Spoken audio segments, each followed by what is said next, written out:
Assalamualaikum warahmatullahi wabarakatuh. Om Swastiastu, Namo Buddhaya, salam sejahtera bagi kita semua. Kembali bersama saya Rama Darmawan.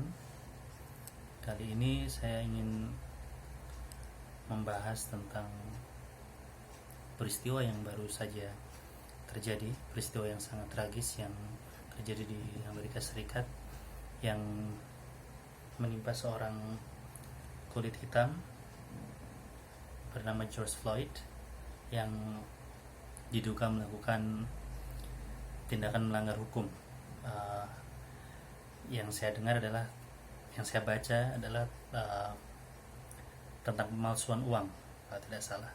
Kemudian ditangkap oleh beberapa polisi yang kebetulan kulit putih, dan penangkapannya itu sampai membuat dia meninggal, sampai membuat George Floyd ini meninggal. Sangat tragis, dan peristiwa ini yang memicu demo besar-besaran di seantero negeri di Amerika Serikat, di banyak sekali tempat, dan bahkan menimbulkan kerusuhan yang luar biasa. Dan saya ingin mengaitkan peristiwa ini dengan membahas tentang kesadaran kolektif kita, kesadaran kolektif umat manusia terkait dengan kekerasan dan bagaimana solusinya, bagaimana menciptakan kehidupan yang lebih damai, lebih saling menghargai, lebih saling menerima. Peristiwa diskriminasi terhadap kulit hitam ini di Amerika Serikat memang memiliki akar, memiliki awal yang belum terlalu jauh dari masa sekarang. Mungkin sekitar 200 tahun yang lalu pun, atau 100 tahun yang lalu pun, yang namanya segregasi, pemisahan tempat antara orang kulit putih dengan kulit hitam itu masih terjadi di Amerika. Bahkan saya pernah mendapatkan keterangan dan membaca di satu tempat bahwa istilah piknik itu berasal dari kata pick a negro. Jadi itu semacam orang-orang kulit putih berkumpul untuk menyaksikan orang kulit hitam dibunuh dengan cara digantung dan dibakar. Dan itu terjadi di bahkan akhir abad 19. Luar biasa. Itu suatu fenomena yang bahkan bisa dikatakan setiap hari terjadi di saat itu, karena membunuh orang kulit hitam tidak dianggap sebagai membunuh manusia, sama mungkin seperti membunuh tikus atau membunuh babi hutan. Jadi akar kekerasan itu masih awalnya pun masih baru. Jadi walaupun Amerika sudah mencapai kemajuan yang luar biasa terkait dengan acceptance terhadap orang-orang berkulit hitam yang dianggap sebagai kastanya lebih rendah dari orang kulit putih, itu tetap saja sisa-sisa residu dari kekejaman, kezaliman yang dilakukan di masa lalu itu masih ada. Bukti kemajuannya jelas dengan terpilihnya seorang Barack Obama sampai 2 periode menjadi presiden Amerika di periode yang lalu ya. Sekarang presidennya Donald Trump. Tapi terlepas dari kemajuan itu, residu kekerasan, residu kekejaman terhadap orang-orang kulit hitam pada khususnya itu masih terjadi, dan di alam bawah sadar itu kekejaman itu masih ada, masih terjadi. Diskriminasi itu masih terjadi, yang sekarang mungkin merembet ke ras-ras lain, seperti ras orang-orang Asia juga mengalami diskriminasi di Amerika, yang awalnya sebenarnya berawal dari kekejaman dan kekerasan, sifat keras yang ada di dalam sifat kolektif umat manusia. Sebagaimana yang sering saya bahas di beberapa video saya tentang akar kekerasan dalam kesadaran kolektif umat manusia bahwa kita di masa lalu jelas kita melewati masa di mana kita pernah menjadi keras, saling membunuh dan sebagainya. Dan kekejaman itu ketika tidak di-acknowledge, tidak diakui bahwa itu masih ada di dalam diri kita, di dalam kesadaran kolektif umat manusia, dan tidak diadres, maka itu akan berubah menjadi ignorance yang menyebabkan bahwa kita menjadi, selain ignorance juga denial bahwa kita menolak bahwa sebenarnya kekerasan itu masih ada dalam diri kita, dalam diri umat manusia secara kolektif.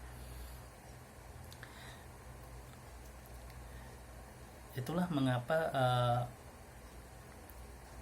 perlunya acknowledgement, mengakui bahwa kekerasan itu ada, kemudian itu diadres, dan kita mencari solusi supaya kehidupan kita yang sekarang dan yang akan datang lebih baik, lebih bisa damai, lebih saling bisa menerima bahwa kekejaman terjadi di masa lalu ya, dan itu mungkin terjadi di beberapa grup, beberapa kelompok manusia tertentu, harus diakui.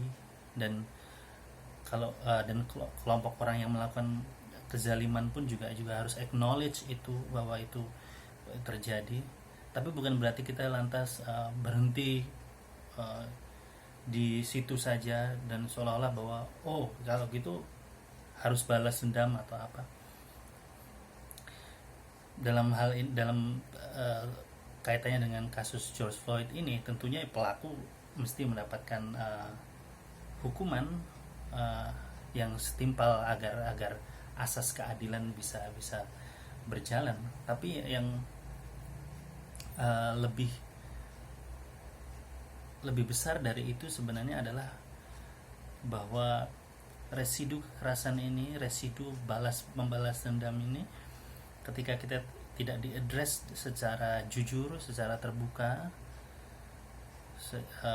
bahwa kita manusia memiliki sifat keras, sifat kejam, dan sifat ingin mendominasi pihak lain yang lebih lemah, itu masih ada. Kalau kita tidak memiliki etika seperti itu, maka ignorance dan denial ini akan mewarnai semua aspek kehidupan dalam hal relationship kita antar sesama manusia. Kita bisa terlihat sangat manis, sangat beradab, tetapi di dalam diri kita sebenarnya terdapat residu kekerasan, residu kezaliman, residu ingin menguasai, ingin merampas, residu keserakahan. Itu masih sangat kental, dan kita menjadi orang-orang munafik saja.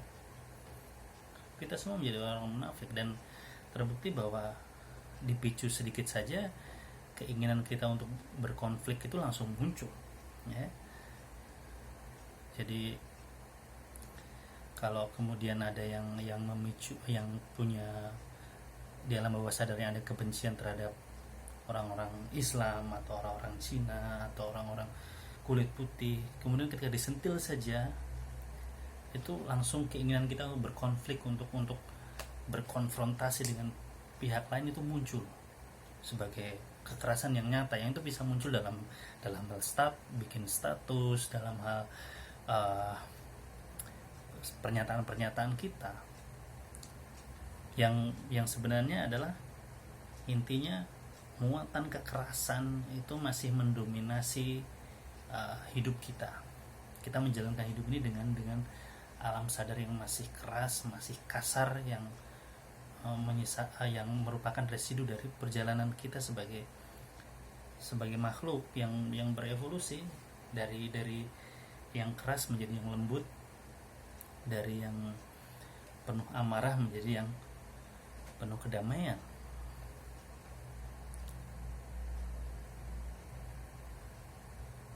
sehingga mengarah kepada solusi. Menurut saya solusi pertama adalah acknowledgement. Kita mengakui dan tentu pengakuan ini harus disampaikan secara luas, yaitu permintaan maaf atau apa dan penyampaian bela sungkawa yang simpati kepada pihak yang terzolimi. Kemudian mengakui bahwa kekerasan itu masih ada dan bagaimana kita mengupayakan bahwa kekerasan itu bisa sedikit demi sedikit terkikis, sehingga di masa yang akan datang dunia ini menjadi semakin less and less hostile, menjadi lebih damai, lebih dan lebih damai lagi, di mana para penduduknya saling menerima satu sama lain. Kemampuan untuk menerima pihak lain itu semakin besar. Selama ini kita terlihat saja menerima, tapi sebenarnya kekejaman, kesengitan di dalam hati itu masih ada. Itu harus di-acknowledge dengan sering-sering mengadres ini dan menciptakan satu masyarakat yang berkesadaran, menyadari emosi, menyadari pikiran-pikirannya yang liar, pikiran-pikirannya yang penuh konflik dan amarah. Itu harus mulai diadres, mulai di-acknowledge bahwa itu ada, permusuhan itu ada, permusuhan dengan siapapun, dengan pihak manapun, itu harus diadres dan dicarikan solusi sehingga orang semakin bisa saling mengerti satu sama lain.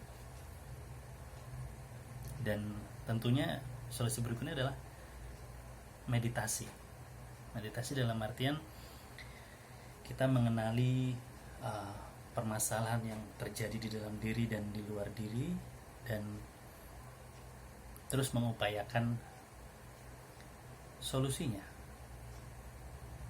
Dan